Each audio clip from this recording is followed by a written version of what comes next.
medicine. With a diverse career, he has also been the Director General of Road Safety and Transport Authority and held esteemed position of Zongda, apologies if I don't say that correctly, which means governor, in 3 districts spanning over 12 years. Thank you. Our panelists today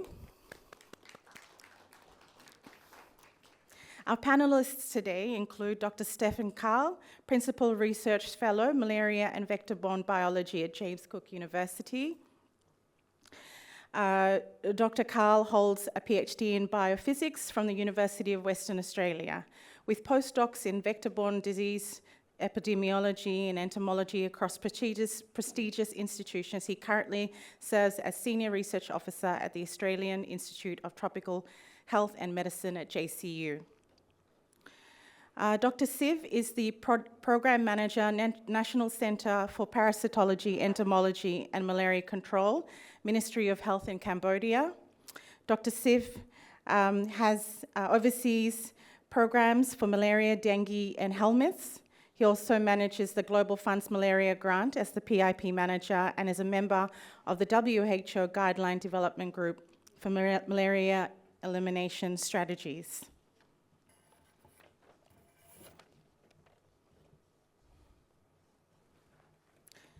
Dr. Helen Pramasawari, Head of Malaria Program, Directorate of Communicable Disease Control and Prevention in the Ministry of Health in Indonesia. Prior to this, from 2020 to 2022, she held the position of Deputy Head of the Malaria Prevention and Control Subdirectorate. Prior to this, she served as the National STI Program Officer at the HIV/AIDS and STI Subdirectorate from 2009 to 2020. She's a medical doctor, having graduated from Trisakti University, and has a Master of Hospital Administration from the University of Indonesia. And our final panelist is Tim Freeman, Program Manager of Rotarians Against Malaria. Tim has dedicated over 3 decades to malaria control, starting in operational research in Zimbabwe in 1991. His journey spans roles like managing malaria projects in Afghanistan, serving as malaria officer for WHO across West Africa, and leading UNICEF's malaria program in Mozambique. And today's moderator is Dr. Leo Braack, Senior Vector Control Specialist of the Malaria Consortium and co-chair of APMEN Vector Control Working Group. Leo has extensive experience in malaria control, mostly in Africa, and has also spent considerable time as an associate professor at the University of Pretoria in South Australia, doing research into malaria vector feeding and biting behaviour. Thank you, panel, and I'll pass it over to the chair.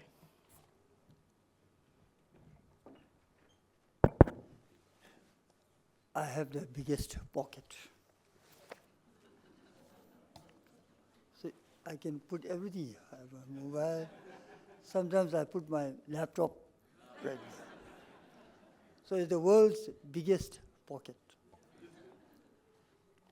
Your Excellencies, ladies and gentlemen, a very good morning.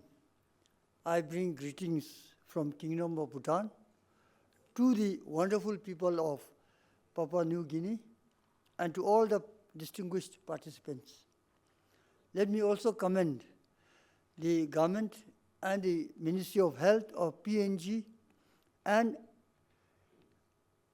APMEN for hosting this high-level summit on malaria elimination, and I convey our gratitude for the warm hospitality extended to us.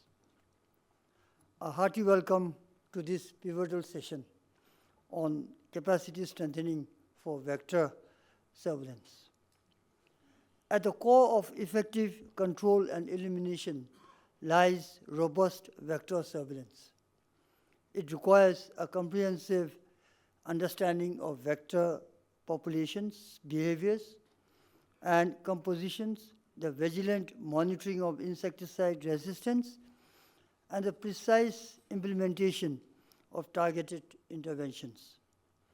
Regrettably, we find ourselves amidst a concerning decline in skilled medical entomologists globally, resulting in notable gaps in our vector surveillance capabilities.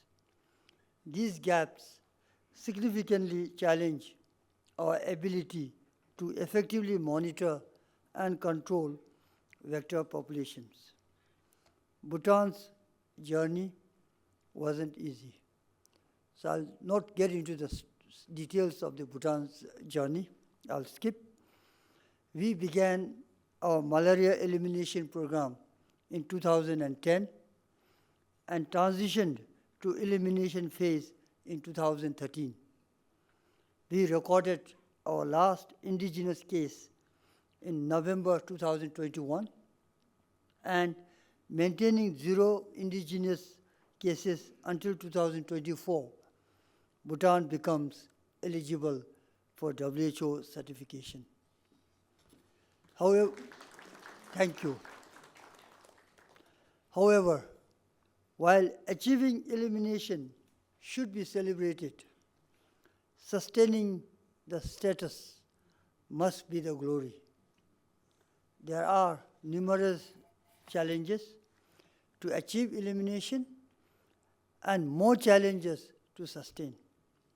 Foremost being the need to ensure adequate technical capacity at every level and in every country. There is always a huge technical human resource gap. The primary goal of this session is to confront these critical gaps head-on by underscoring the urgent need for enhanced skills in medical entomology. Our objective is clear: to identify key shortcomings in vector surveillance and control, and to explore strategies for strengthening capacities at both national and regional levels. Through these efforts, we aim to bolster our capacity to accurately assess vector populations, customize interventions to local contexts, and ultimately curb malaria transmission rates. I'm honored to introduce Dr. Leo Braack, Senior Vector Control Specialist from Malaria Consortium and co-chair of APMEN Vector Control Working Group, who will serve as our moderator and expertly guide us through the discussions. Our esteemed panel of experts, including Dr. Stephan Karl from James Cook University, Dr. Siv Sovanarot, Malaria Program Manager from Cambodia, Dr. Helen Devi Prameswari, Head of the Malaria Program from Indonesia, and Tim Freeman from Rotarians Against Malaria will share their invaluable knowledge and insights. Dr. Karl will share about the efficacy, durability, and factors influencing the impact of insecticide-treated nets on malaria transmission in Papua New Guinea. Following his presentation, our panel session will delve into the urgent need for enhanced skills and expertise in medical entomology, exploring various strategies for strengthening capacity and addressing gaps in vector surveillance capabilities. I firmly believe that the insights and discussions shared during today's session will provide invaluable fine-tuning our strategies for malaria control and elimination. Our collective efforts are crucial as we strive to achieve our regional goal of eliminating malaria in the Asia-Pacific region by 2030. Thank you all for your presence and unwavering commitment to advancing our collective efforts against malaria. I now hand over the floor to our moderator, Dr. Leo, to proceed with the session. Thank you.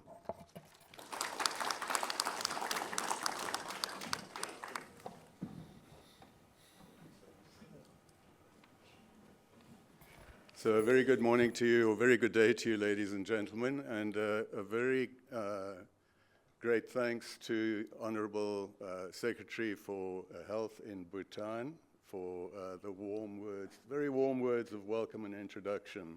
Thank you for that. Our co-chair for today, for this particular session, was going to be Dr. Mohammed Mukhtar, manager of the National Malaria Control Program in Pakistan, but he had unfortunate visa issues, so he couldn't make it here. And Dr. Mukhtar was going to give an overview of the context for vector control and the discussions that are going to follow. So I've had to, at short notice, put together a series of slides just to give a bit of context and background around the issue of vector control, the role of vector control. And then after that introductory presentation, I'm going to hand over to Dr. Stephan Karl, who's going to give us greater depth on the technical details around insecticide-treated bed nets, our primary tool for fighting malaria. So if we could ask for the slides to be put on, please, Dr. Pon, someone. Okay, so it still amazes me that despite the centuries of misery that malaria has forced on humanity, it's actually just over 100 years that since we've discovered what is the parasite responsible for this disease, malaria, and what is the mosquito that actually transmits this disease. Just over 100 years ago since we discovered what is the cause of this dreaded disease, malaria. Next slide, please. Ever since that discovery in the late 1800s, malaria control has been overwhelmingly based on vector control. Initially, in the early part of the 20th century, it was larval control, mainly focused on larval control, application of Paris green and oils on larval breeding sites, draining of ditches, house screening against adults, and so on. Towards the middle of the 20th century, with the discovery of DDT, it was mass spraying of DDT, also indoor residual spraying with pyrethroids was the emphasis. Towards the end of the century, we moved to insecticide-treated bed nets, long-lasting insecticide nets. Next slide, please. And so effective were these bed nets, and it's reflected in a publication in Nature by Samir Bhatt and colleagues in 2015, where they pointed out that between 2000 and 2015 in Africa, we estimate that interventions have averted 663 million clinical cases in that 15-year period.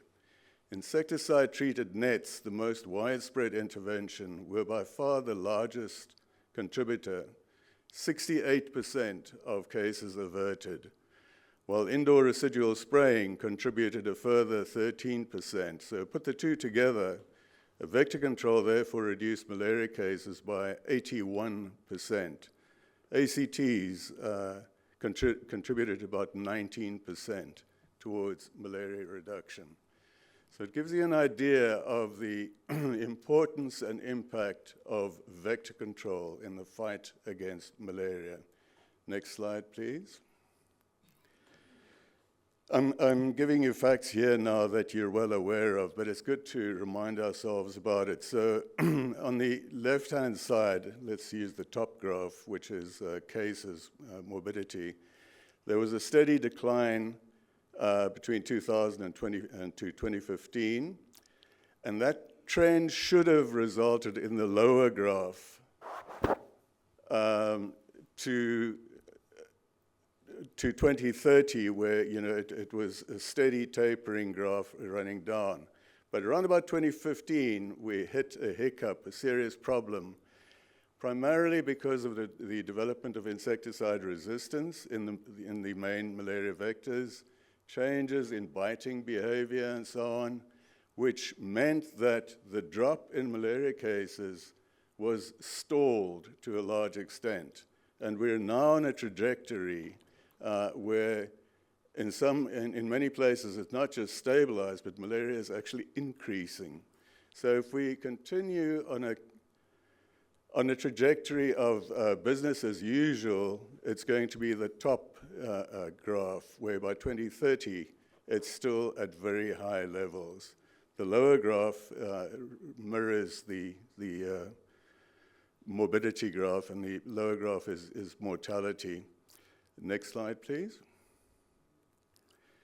So the current situation is that we still have an overwhelming emphasis for malaria control on long-lasting insecticide nets, but the impact has stalled, as I mentioned. But also, in the previous century, with larval control and indoor residual spraying, you needed entomologists to be able to interpret local situations, understand which mosquitoes are involved, where they are feeding, where they are resting, where they are breeding, etc., and how to best apply the particular interventions for vector control. You needed entomologists who could think and use the contextual knowledge around entomology that they needed for effective vector control. With the introduction of long-lasting insecticide nets, you shifted to what one author called, in essence, entomologists stopped being thinkers and became monolithic deployment automatons, just distributing bed nets. And it's meant that we've lost those skills, the trained entomologists that can interpret and apply interventions within particular relevant context. So we need new tools, and we need to strengthen vector surveillance, because vector control is based on effective vector surveillance. You need to understand how to collect or sample mosquito populations, identify those mosquitoes, identify the appropriate tools to address the feeding and resting behavior and so on, to test for insecticide resistance, etc. Next slide, please. The reality, though, is because the emphasis was on distribution, mass distribution of bed nets, there's now a global shortfall in entomologists that can do the role that they previously had in contextualized local application of interventions. And these shortfalls in particular vector surveillance capacity was highlighted in multiple publications, notably by Tom Burkott et al. In 2019, Tanya Russell and colleagues in 2020 in the Malaria Journal, and then also during our annual APMEN vector control conferences. National malaria control programs have reached out and indicated their need for training in vector surveillance, strengthening of capacity, how to sample mosquito populations, how to identify them, insecticide resistance monitoring and management of insecticide resistance, etc. Next slide, please. So to respond to this call from National Malaria Control Programs, specifically in Asia Pacific, APMEN instituted a series of interventions to address these shortfalls. One of these was holding an annual 2-week intensive training course on vector surveillance and regionalizing it, moving from region to region, South Asia, Greater Mekong sub-region, and so on. So the first course was in 2018, held in Malaysia. 23 entomologists trained over a 2-week period, face-to-face training. The second one was in Thailand. Kasetsart University hosted it, 30 entomologists. Then there was COVID. So in 2022, we had another course in India, 20 entomologists. Last year we had a course in Indonesia, 25 people trained. Next week we'll start with the next course in Madang here in Papua New Guinea. Next slide, please.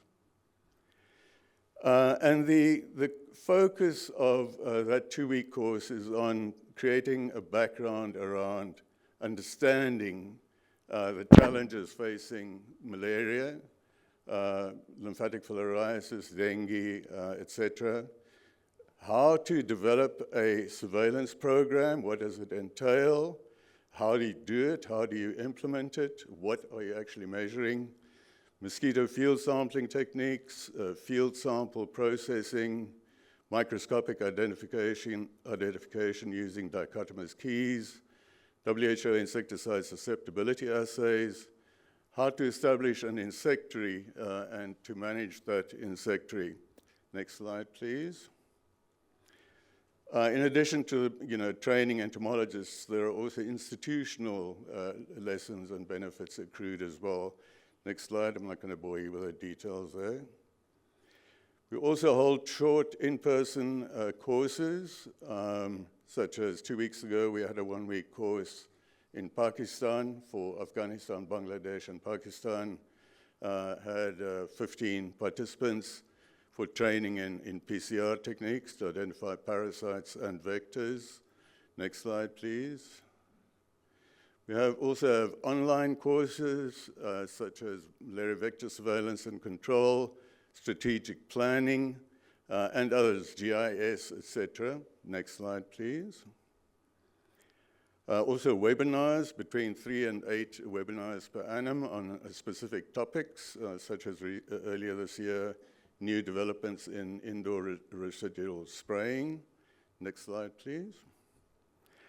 But this is a drop in the ocean. We should be doing much more as a global community to eliminate and ultimately eradicate malaria. We need to push through more medical entomologists. There should be more universities that offer courses for entomologists. And it's not just medical entomologists, agricultural entomologists, etc. There's a general shortage of entomologists coming into the market. More training in field and laboratory techniques, better employment opportunities, better career pathways, to incentivize people to take up entomology as a career, and so on. Next slide. So thank you very much, just as context there. I'm going to hand over to Dr. Stephan Karl, who's going to tell us a bit more about insecticide-treated nets and the particular problems associated with that. Stephan, please.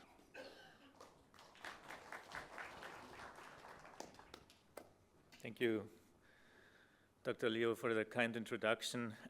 I'm very grateful for and honored by the invitation to present at this important meeting and in front of all the important dignitaries. Could you please put up my slides? Thank you. So why would you be interested in insecticide-treated nets? Next slide, please. So ITNs are critical to malaria control in PNG. They're actually the only malaria prevention distributed in all malaria and endemic areas of the country. And they cost money. Approximately 45% of the total malaria control funding in PNG goes towards the distribution of ITNs, and they've been distributed here nationwide since 2010. And in these photographs, you can just see a few of the challenges associated with the distribution of ITNs in PNG. It's a huge logistical effort. You need to use helicopters and reach hard-to-access area, and so the actual distribution of the nets costs about 80%, while the procurement of the products actually only costs 20%. Next slide. I'm not sure why the graph is not showing. That's a bit of a bummer now, but could you just advance the slides and see if this is a problem that is going to, yeah, just go on. because if there is no graphs at all, then that would be not a very nice outcome. Just go, yeah, okay, so there's some graphs later on. Let me just, oh no, okay, so many of my graphs are actually not showing. That is, that's unfortunate. Okay, well, let me try to make the best out of it then. Go back to, oh, honestly.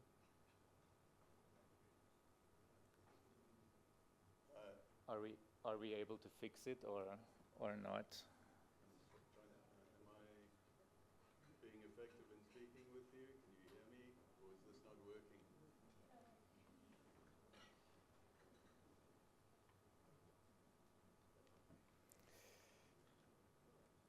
The light is shining, but it's not doing much. So let me try and project my voice. Okay, but what I was going to suggest is, can you go back to the start of the presentation to see if we can get the graphs on, because they're pretty central to the discussion. Thank you. I see positive signals from the back of the room. Let's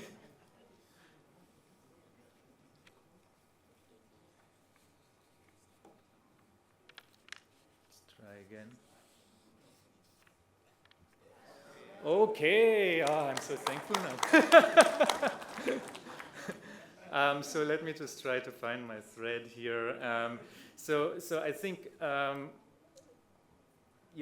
despite the continuous distribution of insecticide-treated nets in the country, malaria incidence in PNG is actually increasing since 2014 and 15. And I think it's very important to recognize this trend so that we can actually talk about things that we can do to reverse it, right? If you're not recognizing that this is happening, then it is difficult for us to actually find solutions. PNG is not alone with this trend. I plotted here on this graph that is now showing the trends in the highest burden countries in Africa that together make about 55% of the entire global malaria burden. And you can see that these patterns are relatively similar. So these African countries are actually experiencing similar trends as PNG is experiencing here. Potentially for slightly different reasons, but it stands in contrast to these declared goals around malaria elimination, and it has been going on for quite some time, over a decade now. So I will discuss here some of the likely factors related to bed nets that may have contributed to these adverse trends in PNG. Next slide. So in order to talk about factors influencing the impact of ITNs on malaria incidence in PNG, we need to understand what the impact actually is. So since malaria in PNG started to increase in around 2014, there were about 150 district-wide bednet distribution cycles. So I'm talking about the period from 2014 to 2022. 3-yearly distribution cycles. And we can use that, even though malaria surveillance data in PNG, as we heard, is not very good, we can use that incidence data and analyze it relative to these distributions to try and understand what ITNs are actually doing in terms of reducing malaria incidence in the country. So when you look at the graph here, it's the time scale is relative to the ITN distribution. So ITNs are distributed on a 3-yearly cycle, and what you can see is that malaria, on average, after each distribution, reduces by about 25%. But that reduction is transient. And 3 years after each distribution cycle, so 36 months after the distribution, when you're about to go there again and distribute new bed nets, malaria is at the same level or higher than it was at the beginning of that cycle. So you're not making any progress. In fact, the progress is slowly reversing, right? So since 2014, these distributions have actually not reduced malaria incidence in PNG, and that's why you're seeing the incidence in the country increasing year after year. Next slide. So what are the factors that are potentially related to the impact of ITNs in PNG? So I'm going to talk about ITN quality issues, the decrease in ITN access and use, and also a little bit about outdoor biting. I want to preempt the insecticide resistance as a factor just by saying that we have not yet detected any pyrethroid resistance in the anopheline vector populations in PNG. So this has certainly not influenced the trends that we're observing in the country over the last decade. Next slide. So one or two slides about ITN quality issues. So PNG was reliant on a single ITN product between the beginning of the mass distributions and 2019. That product is called Permanent 2, and our research at PNG IMR showed that the insecticidal efficacy, so the ability of this product to kill mosquitoes, failed in PNG in 2013-14 due to a manufacturing change. So the manufacturer actually changed something about the product that made it become less efficacious. This change involved switching to a new coating formulation, so the nets are coated with insecticide, but that was done seemingly without confirming that this did not detrimentally affect the performance.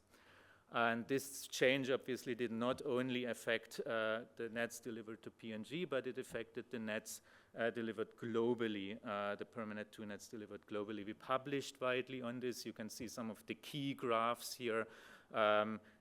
Panel A is showing the decline of insecticidal efficacy. So before 2012, 100% of these nets adhered to WHO bioefficacy criteria, and after 2012, a mere less than 20% actually adhered to these criteria. So a manufacturing change that led to a decrease in the ability of these nets to kill mosquitoes. Next slide. And we linked that basically. We linked that to that chemical change in the net coating. So what kind of difference did that potentially make to the impact of ITNs in PNG? So now I'm splitting up the graph that I was showing in the previous slide, the relative incidence. The relative incidence after each distribution into time periods before that manufacturing change and after that manufacturing change. And as you can see, at least in this form of univariate analysis, there is a massive difference in terms of the impact that the nets had before this change and after this change. So apparently nets distributed before 2013 resulted in a sustained impact, in a sustained reduction in malaria incidence of about 50%, whereas nets distributed after 2014 only resulted in that transient impact that I've already shown. Next slide. So what happened after that? So the PNG National Malaria Control Program actually phased out that Permanent 2 product in 2019 and started distributing other nets. And to our dismay, I guess you could almost say, many of these other ITNs also show significant performance issues. And we started to look at that in more detail. So that's actually data that was published just 2 days ago in Malaria Journal, June 5th, about another product called Yahe, of which about 1.4 million were distributed in PNG in 2021. And that shows severe deficiencies. Just some examples here in panel A, you can see the 24-hour mortality. So again, the ability of these nets to kill fully pyrethroid susceptible mosquitoes after distribution. So you see that before the distribution at baseline, the mortality is good, but after a mere 6 months in the field, they're not killing mosquitoes very well anymore, and after 2 years in the field, mortality is down to less than 20%. each wash, panel B, when you look at washing these nets under laboratory conditions, you see an exponential decay in their ability to kill mosquitoes. That's not supposed to happen. Nets are supposed to last for 20 washes with more than 80% mortality. You can see the dashed lines there in the graph. And what that translates into is basically a non-adherence, a non-compliance to these WHO insecticidal efficacy criteria, where the nets might comply when they're completely new, yet after just 6 months in the field, they're basically, well, I don't want to say useless in terms of killing mosquitoes, but that's what it appears like. Next slide. But I don't want to just dwell on this because I'm supposed to look at multiple factors, even though the first one's obviously the one that I consider the most important one. What we're also seeing, and this is data from the malaria indicator surveys that are conducted every 3 years by the PNG IMR, we're seeing some signs of decreasing access and use to bed nets, and I've plotted it here in panel B, again over the incidence curve that we're seeing in PNG. So you see that actually the use has been very stable between 2011 and 2017, and I don't believe that that is a reason for, you know, the increase in malaria that we're actually seeing. But there is some kind of indication of a worrying decrease since 2020. And I just want to highlight that ITN access and use can obviously also be impacted by the quality of the products that are being distributed, because people will lose trust in the products if they are not working. Okay, so these factors might actually be related. Next slide. So I just want to just go back one slide. Sorry, I had this pie chart that I cannot see from here over there. So, but when we ask people, why are you not actually using your ITNs, then most people say it's too hot, you've got your skin irritation.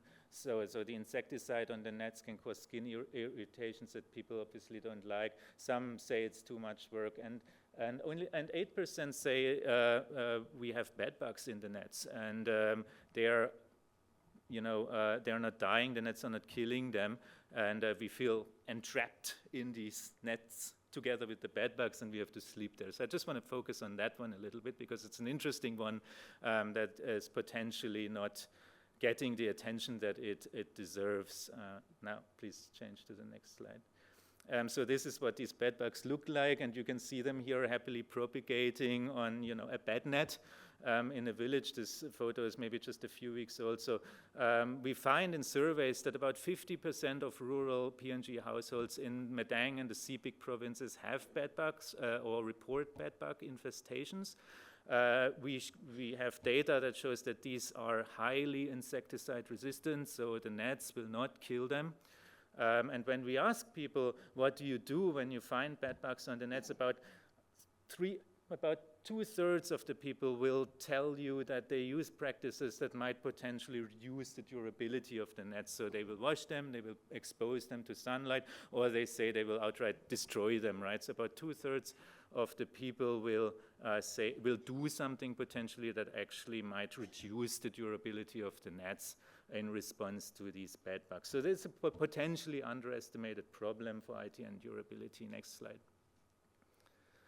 One slide, second last slide, about outdoor biting. Yes, about 80% of, we see that about 80% of bites are received outdoors in PNG settings. And this is just recent data from 4 villages in Madang province here. Just showing it's generalizable across different areas of PNG, that we see about 80% of individual mosquito bites that occur outdoors. But does that mean that the bed nets don't work if they were actually working? Like, does that mean that they don't that they don't work? No.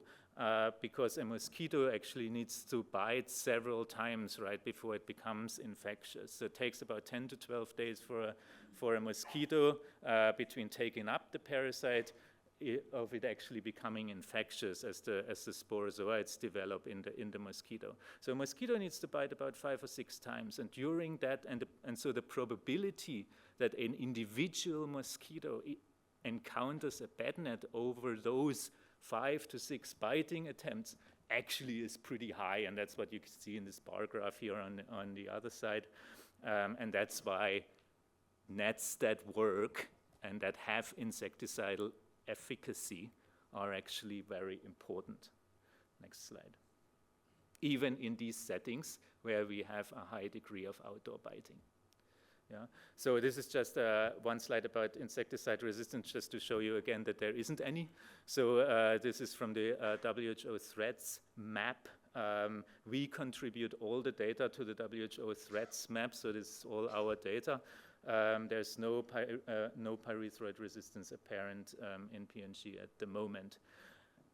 And I think we just need to kind of accept that and also accept that, I guess, you know, what does it actually mean that after 2 decades of bednet distributions in PNG, we are not seeing any pyrethroid resistance? To me, that indicates that the bednets themselves are actually unlikely to exert any selection pressure on the mosquito populations that we have here in the country. And what does that mean? That means that they have relatively little impact on what's going on in the country, at least at the moment.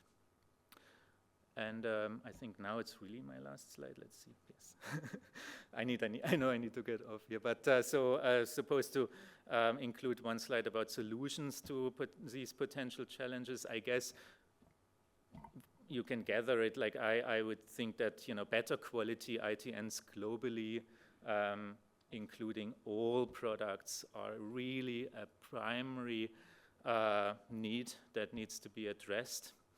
I think it would be important to think about behavioral change campaigns to sustain a high proportion of ITN use. We need additional vector control tools to mitigate outdoor biting. We need to be vigilant against the emergence of insecticide resistance, but first and foremost, we need more investment into malaria control. And this is just, and forgive me, maybe one more point that I want to make with respect to the table that was distributed here to all the participants. I'm not sure, but when I see the 27.2% funding gap for PNG, whether I believe that we are quantifying the needs, the resource needs, actually accurately. Because do you believe that with another 10 or 11 million US dollars per year, you would bring, you would be able to turn this ship around and eliminate malaria in PNG? I don't know, having worked here for 10 or 15 years and having been out there in some of these places where you really see the staggering need for all kinds of things, right? It's hard to believe that with $10 million you would be able to actually make a huge difference in this country. Thank you.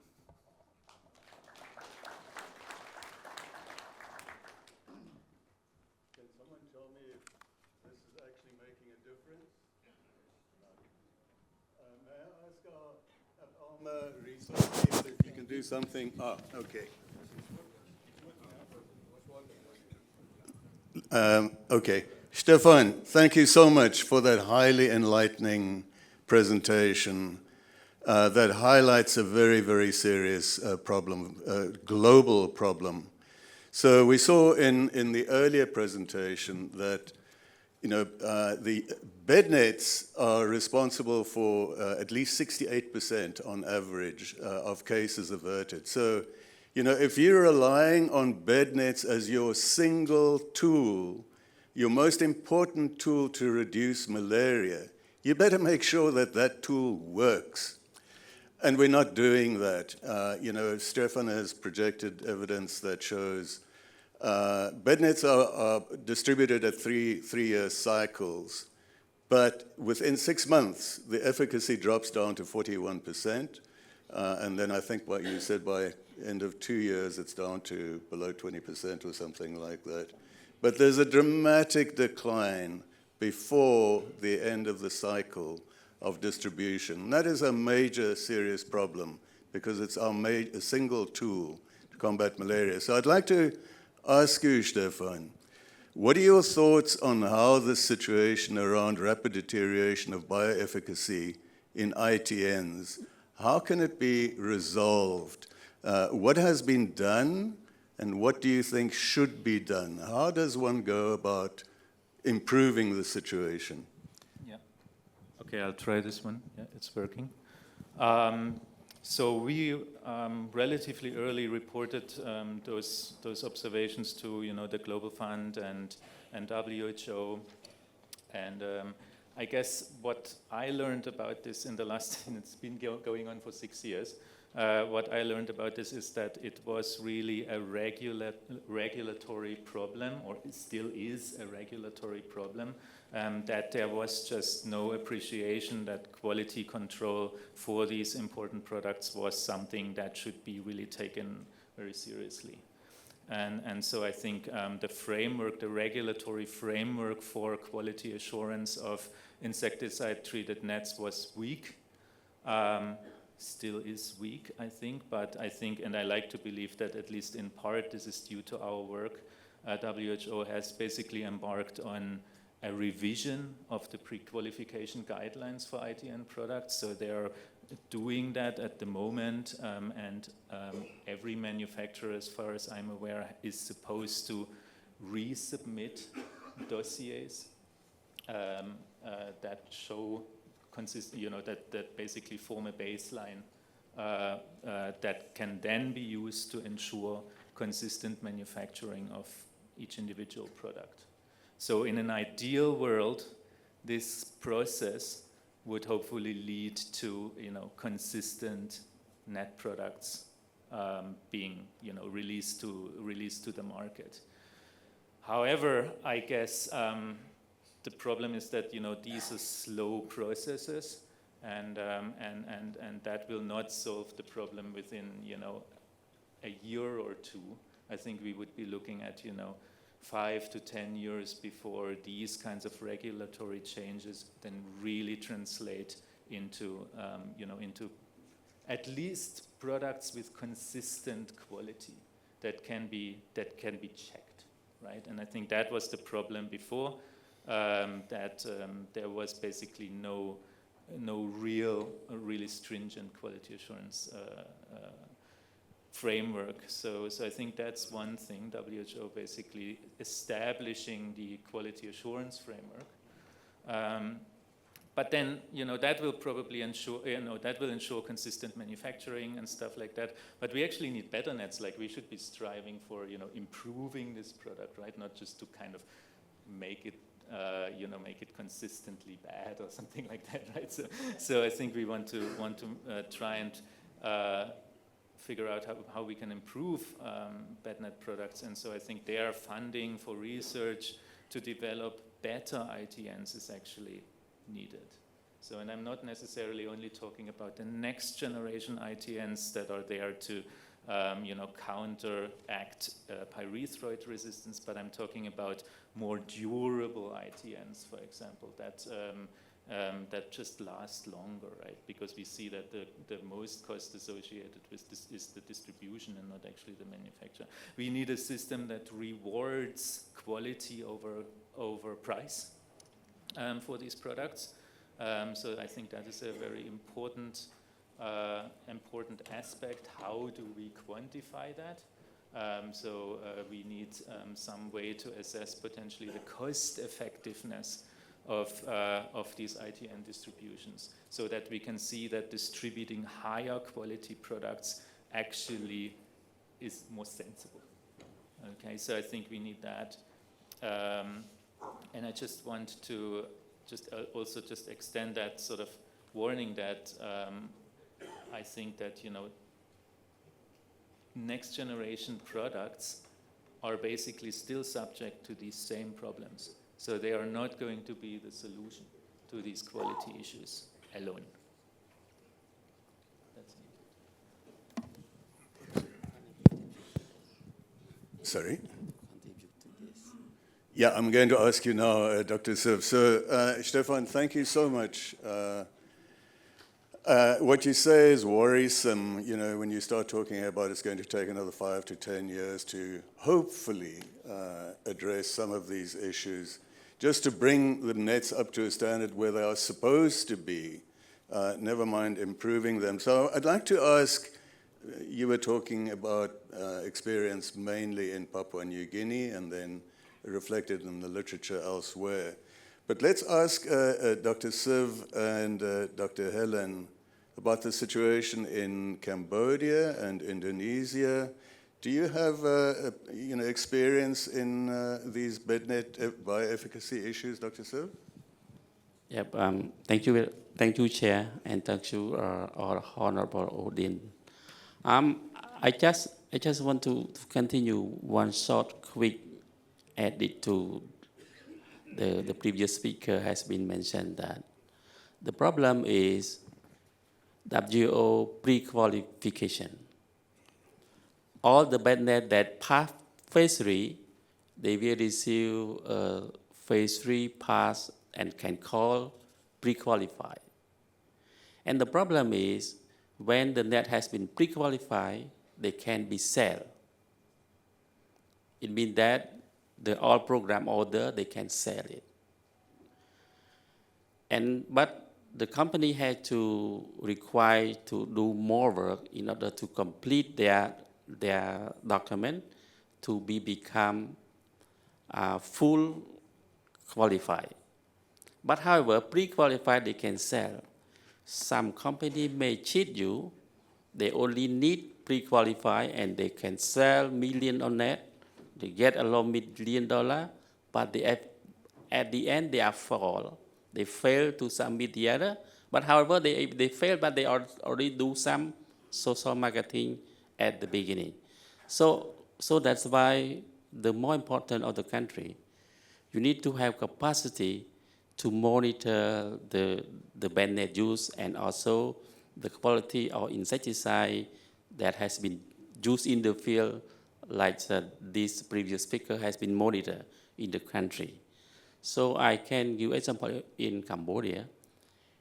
We also face the same problem because we has been tested the insecticide residue in bednet in laboratory and also in the field because we want to compare the people use it and what is the bossing, the activity, and what is the comparison of efficacy after 6 months, 1 year, up to 3 years. But actually, never bednet has been passed through until 3 years. We has been reported in our system, and we has been announced to all the subnational level to understand that your net insecticide will not work after 2 years. But the durability net still there. Because luckily Cambodia have a traditional people use net. They use net for 2 purposes. One, for mosquito biting, nursing. They protect some nursing. And the second thing, they use for privacy. What privacy mean? Because in the rural area, people, one house, they may have 2 or 3 couples inside there. They don't have a wall to protect each other privacy. So they hang net as a privacy. So one couple, the one of bednet, the other here. That is a traditional, but now a little bit changed because the improvement, so on. So this is lucky that the people use net. Even insecticide has been dropped down, but the physical protection is there. But however, we need to monitor the insecticide or whatever, in order to inform our subnational level to be careful after 2 years. We set our policy in the country. After 1 year of the distribution, we have the program of top up. Mean that we need to top up some net in some family when they are newcomer or something, and also when the net is very too torn, by using this not properly, we can replace it, something like that. So we can remain the coverage of bed net is a little bit high in the community. Through the exercise, you can also you can maintain the coverage of the bed net for our community. This is one of the solution, but still the same as problem as the previous has been said, that people will say that, oh, it's hot, I don't want to sleep under bed net. They have lazy to go to inside the bed net early because they do something else. They have a party or something, so give a chance of mosquito to bite them. So this is we cannot avoid. There is something there, but however, in the country, we need to have a policy, and you need to have a community network. Mean that the chief of the village or the volunteer in the village monitor frequently every month. In our scenario, we have our community go from how to monitor the bed net use of people every houses. So we have the data, and some area that is low usage, we need to have some campaign on that. But however, this is quite challenge because we need a lot of work on that. So currently we have a drop a lot of cases in our country.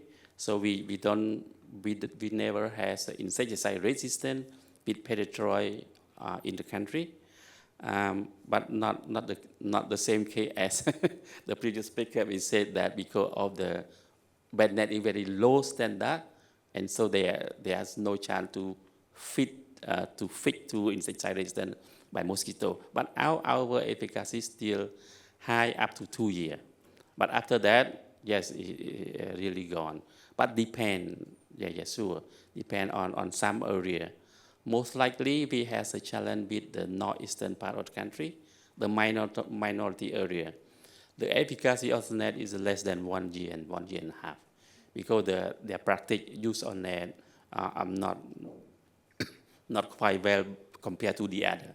So in this scenario, you need to have information, and you need to how to protect more protection add the efficacy net to them, mean that top up for a new one, because their practice is different from our here.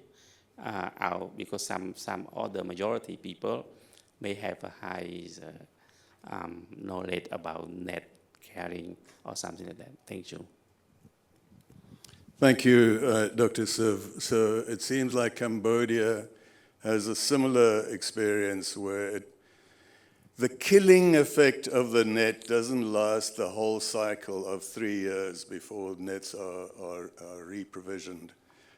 So it becomes a physical barrier after 2 years, reducing the number of bites, at least for the period that you're under the net, but it's not causing a decline in the general mosquito population because of the insecticide that the bed net is supposed to be exposing the mosquitoes to. So, Dr. Helen, what about Indonesia? Comments from your side, maybe? Yes, thank you, Dr. Leo. For Indonesia, we already did the monitoring physically durability and efficacy of ITNs for 2 brands in Papua in 2020 and until 22. The result that showed into 24 months, both ITNs have maintained good durability, but very much reduced insecticidal efficacy, well below under the WHO threshold. And but very much, but therefore our program recommend that we can have the bed net campaigns in every 2 years. But yeah, but we cannot do it since the WHO recommended only in every 3 years. So so that's global funds will review to us to doing it in every 2 years. And in terms of the community access and uptake of ITNs in Indonesia, which showed with a good coverage, more than 80% of ownership and utilization among the vulnerable groups, and such as pregnant women and also children under 5 at a high endemic area. And the other challenge for the ITNs in Indonesia is among migrant mobile populations. Since currently we only do the mass ITN distribution in every 3 years, while there are nomadic for the MMP, temporarily they stay for work only like 3 until 6 months, and then move with their ITNs. So the next MMP cannot have the ITNs because of they cannot find, the district health office don't have any stocks for the new MMP that come and routinely change in 3 and 6 months. That's the situation, Dr. Rio from Indonesia. Thank you. That's very informative. Thank you for that, Dr. Helen.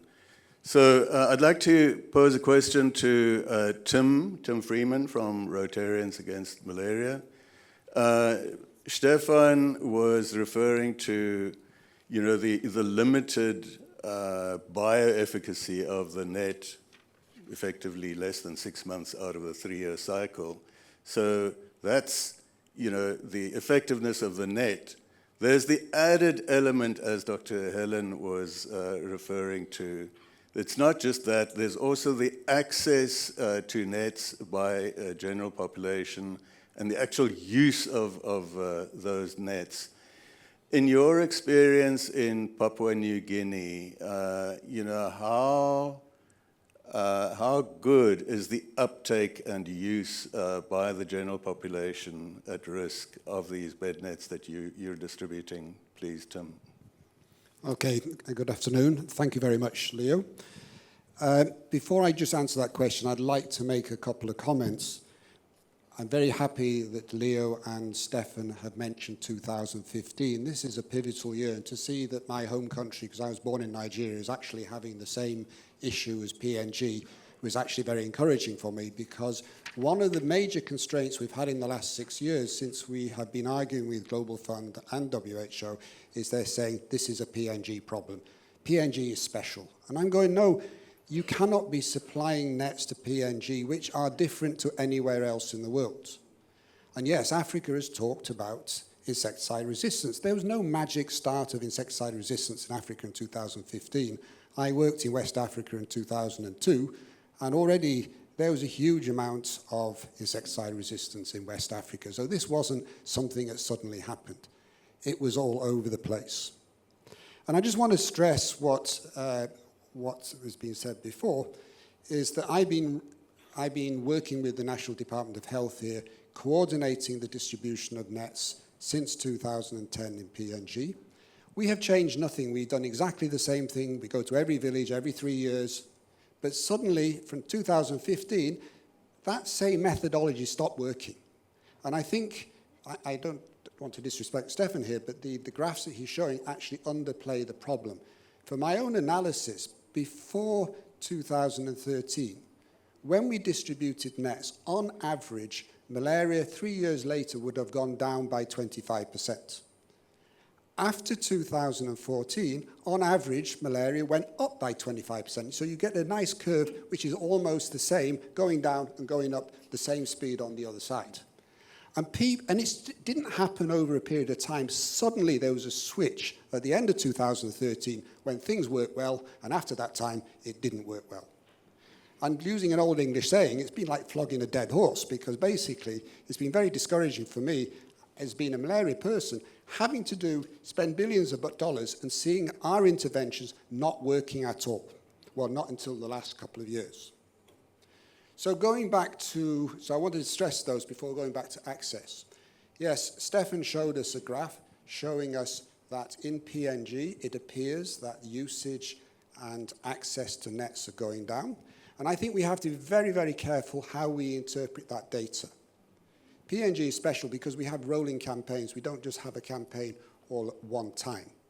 So when we are looking at access, and we're looking at an average, and basically access and usage changes depending on when you last had a distribution of nets. So for instance, if you go to a village 2 months after a distribution, you'll find 99% of the people have got access, and we know that if they have access, and this is the indicator we tend to leave out, if you have access, how many people will use those nets of access? And we know that in the south of Papua New Guinea and in the north of Papua New Guinea, if they have a net, probably 80% of the people will use them. Yes, we have problems in the outer islands of PNG. For some reason, even though it's hot and everybody has the same problem, the islanders of New Ireland and West New Britain and such like, they are more reluctant to use the nets than the people on the mainland. Yes, we go up in the highlands, yes, the usage goes down again because they don't have much malaria and they don't need to use the nets. But the issue is here is that major reason, and I'll put this out, the major reason I see the declining thing is because what we're seeing is that not only are the nets not working after 6 months, it seems that the physical structure of the nets is also deteriorating. We have records back in 2013 where nets were lasting 7 to 9 years. We could go in the villages and still pick up nets which were distributed up to 7 or 8 years ago and still being used by householders. You'll be lucky now if you go into a household and find after 2 years most of the nets have already disappeared. So this declining access and usage is not because people are less using them, it's that the mosquito nets themselves are not lasting long enough for the people to use them. Now, ironically, the more often you use a net, obviously, the more damage you got. So you have a kind of inverse relationship. The more you use it, the less likely it is to be there, I should guess. So if you put it in your cupboard, it'll be there for years. So I think we have to be very careful how we interpret this data, but the message I really want to get across is we have a big problem with nets, and until we address that net, I will continue to be flogging a dead horse for the next few years. Thank you. Keep on flogging, Tim. Good on you. So thank you for that, those comments, Tim. So, we've seen now that despite the sustained mass distribution, billions of bed nets, and the impact that they're having in reduction of malaria cases, there are problems associated with nets, plus the evolution of the vectors themselves, shifting their biting times to early evening and in the morning to when people are not under the bed nets, and also shifting to increasingly outdoor biting. So we need to look at new strategies and new tools. Yesterday, we heard about new vector control tools that will become available in the foreseeable future. I'm referring specifically to insecticides, attractive targeted sugar baits, repellents, gene drive technology. So I'd like to ask Stephan, what are your thoughts about these new tools in terms of their ability to overcome the current shortfalls and new behavior of mosquitoes? Any thoughts around that? Okay, thank you. So, I mean, there's a plethora of new tools, so I probably won't talk about every single one separately. I actually, and maybe that came out of some of my presentation as well, like I actually don't really believe, I'm a person that doesn't really believe much in this changing vector behavior. I believe, so there is some evidence that 50 years ago the DDT spraying in the Solomon Islands caused a shift of the biting time to much earlier than before the DDT spraying. But when we look at, biting profiles now, what time of night are mosquitoes biting in PNG villages now, 2023, 2024, we see that they are biting at exactly the same time as in 1972 in the Solomon Islands before the DDT spraying. So I don't believe that the biting time shift is currently actually a major problem. The outdoor biting, I think vectors go where the people are, and the lifestyle, I guess, here in PNG and I think in the other Melanesian countries is such that people just spend the majority of their time outdoors, and that is the reason why the mosquitoes are biting outdoors. It is not that they have evolved in response to vector control to do this. It is just because the people are there. That's my personal view. That doesn't mean that there is no protection gap, that the ITNs would be the silver bullet that could solve all of this. Obviously, there's a protection gap. People are outdoors, vectors are outdoors, and it would be really nice to be able to have a tool or have a set of tools that would prevent or mitigate some of that outdoor biting in particular. So I think we need to build the evidence base for the PNG or the Melanesia specific settings of which of these additional new vector control tools, may that be spatial emanators, may that be the insecticides, or may that be the ATSBs, what role could these additional vector control tools play in closing or addressing some of these protection gaps? In all of that, we need to consider the huge cost of delivery for these different tools, and that's why I've been talking about this funding gap that I perceive to be way too low than I think what it should be, because the delivery of these tools will be the majority of the cost. So you don't want to replace the ITNs by something else. You want to add something on. And in order to add something on, you need more money. And you need significantly more money. And I think that's often underestimated, like how much more money will it cost you to on top of the ITN distribution, do IRS campaigns, or do distribution of whatever, spatial emanators or something like that. So I think what we need to do is lobby for that money. We heard yesterday that it can be found, so let's see.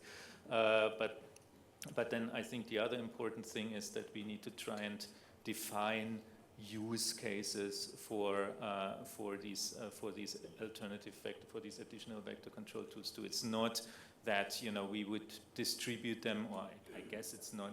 In my thinking, it's not like that. We would be looking at distributing them everywhere.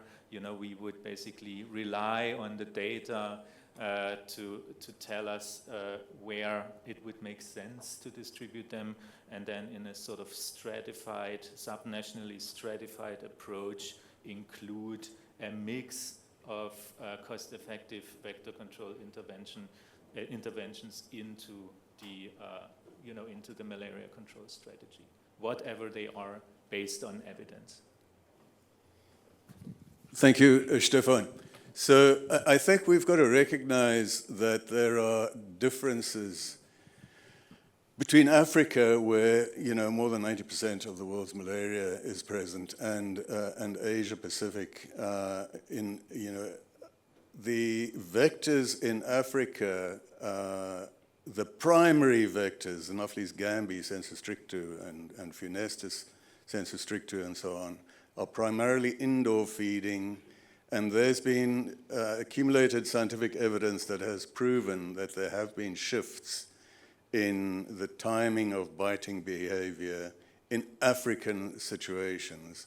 I fully agree with you, Stephan, that in Asia, the situation might be different, especially in terms of outdoor biting. I think the majority of vectors in Asia are, in any case, inherently outdoor biting by preference, and zoophilic too, so they're more difficult to categorize as indoor biting, indoor resting, as is the case in Africa. But in Africa, there have been shifts that have been recorded in multiple different studies and so on. So I also agree with you, absolutely. We're not saying bed nets should be replaced. It should be added to. That bed nets will remain for a long time yet our primary method of protection of the population. But there is that aspect of trying to address outdoor biting as well. So, you know, I still don't fully understand, and you know, it's a case of where's the money. If we're going to spend money on replenishing bed nets, any case, where's the extra money going to come from for the additional tools? Professor Gauci may be willing to comment later on when we open it up to the audience. Insecticides are particularly probable desirable tool in Asia conditions where many households in the Greater Mekong sub-region, for example, have cattle, 2, 3, 4 cattle associated with households. And if you inject them with ivermectin or some insecticide, in residual malaria settings where you have focal area where malaria continues to smolder, this could be a useful way to mop up you know, infected mosquitoes in those villages or areas. So there are situations where these new tools may become useful. Let me move on to address a question to Dr. Siv, and I'm going to ask Dr. Helen to address the same question. It's about this shortfall about entomological capacity.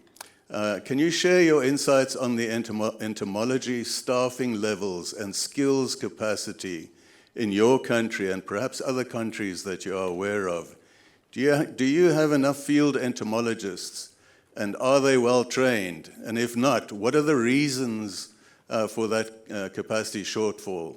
Is it because of lack of funding, scarcity of entomologists, or just people aren't applying because they're not attractive job prospects? Dr. Siv. Thank you. Before talking about entomology, I just want to share one of the changing vector behaviors. Actually, vector behavior is not changing when you are still measuring the same condition. But if you go closer to the breeding site, the vector behavior will be changed. In our finding, when you go nearer to the breeding site, the vectors will bite you too early. And also they can bite you at the daytime. It's not only the night time. We have been found, we have been published in the paper. But this is different from whatever, don't do conclusion, but just realize like that. And talking about entomologists, actually entomology is currently very very short in terms of capacity, in terms of human resource, because no other interested. And no university in the country, like Cambodia, has been to provide the capacity building of entomologists. However, currently, we start to work with some university in order to put their course inside their university so that the young generation can be ability to become an entomologist. But in the meantime, we don't have. Currently, the national program tries to provide capacity building of entomologists to all districts. It means that every district, at least we have 2 entomologists. We have worked with our partner that's funded by PMI. So now, currently in Cambodia, every district we have 2 entomologists. But they are not very expert, because they have only 3-month training. So they have a basic, but actually they can identify morphology of the primary vector. But the secondary vector maybe not, but the primary vector is yes. And we try to create all the system, and the problem is training easy, but how to maintain their capacity while there is no mosquito to read it. This is very challenging. Because in Cambodia right now, most districts there is no malaria. So there is no activity of entomologists, no foci management, no mosquito to see and whatever. So the capacity will be gone very quickly after 3 months of training. So how to maintain this is very important. We have created the e-training system in our system, entomologists, in order for them to maintain their capacity by using e-training. We also provide certificates through e-training. But this is a mandate. Every 3 months, the entomology district need to complete e-training, including some Q&A and also reading some slides, because we already provide them some slides. When they are passed it, so we give them a new certificate or something like that. So this is the way that we can do for maintaining. We cannot create a course again. We don't have money to create a course. Let them come and train them again, retrain them again. No. So we need them to train through online system. They can go and see and whatever. So this currently has been done in Cambodia. But the question is, do this is enough? It's not enough. Because the 3 month basic training just only identification mosquito and so on. But they don't have capacity to monitor insecticide resistance. They don't have capacity to monitor the residual biosay of bed net in their district. So we still need more capacity on that. So that's why we're looking for a long, like a 6 months course that university can provide it. So now we're still working with some university in order to how to the young generation can go to the complete course of 6 months. So this is very important. Yes. Thank you, Dr. Siv. So I want to apologize to our panelists. We've run out of time, it seems. I've been given a note to say I should wrap up 2 minutes ago already. So apologies for that. I've got a bunch of other questions I would have liked to pose to you. Wonderful answers, lots of insights, lots of experience for us to draw from. So a couple of points I'd like to pick up on.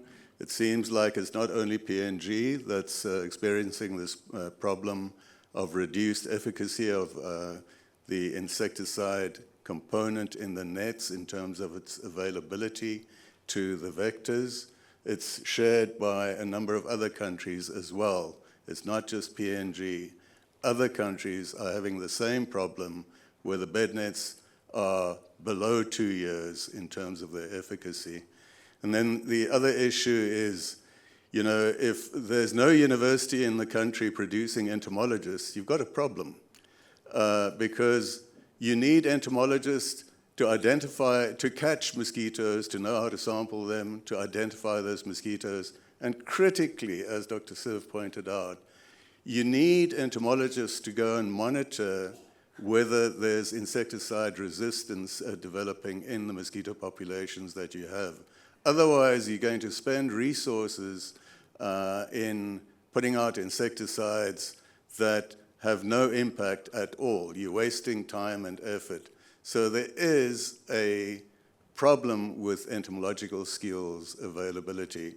So I'd like to thank our panelists very sincerely for your insights, and I'll hand back to our chair. Thank you so much.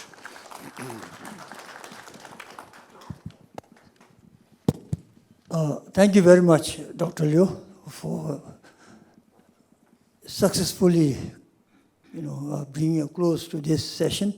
I would also like to thank all the panelists for coming up with a lot of very insightful presentations, which I think we need to now look at it much more deeper and understand it.